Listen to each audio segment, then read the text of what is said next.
Naaagnas na ng matagpuan ang bangkay ng isang 30 anyos na babae na dating OFW sa isang sapa malapit sa taniman ng pinya sa sitio Buntongon, Purok 6, Barangay Poblasyon sa Libuna, Bukidnon. Kinilala ang biktima na isang Frisella Ongkoy Quijada sa pamamagitan ng mga tattoo sa kanyang katawan.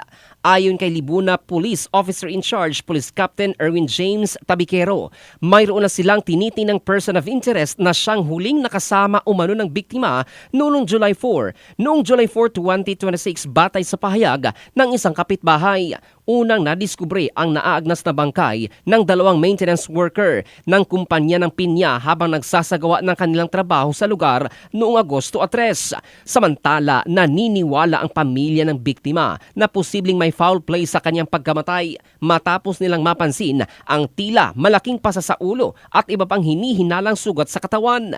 Gayunman, sinabi ng pulisya na hindi pa nila makumpirma kung may naganap na krimen dahil sa matinding pagkabulok ng bangkay. Humiling na ang Libuna Police ng autopsy upang matukoy ang eksaktong sanhi at paraan ng pagkamatay ni Quijada. Patuloy rin nilang iniimbestigahan kung bakit hindi na i-report na nawawala ang biktima kahit halos 2 linggo na umano itong hindi nakita, habang hinihintay ang resulta ng pagsusuri upang mabigyang linaw ang naturang kaso. In the heart of changing lives, ito si Jofel Candado ng Brigada News Philippines, the Music and News Authority.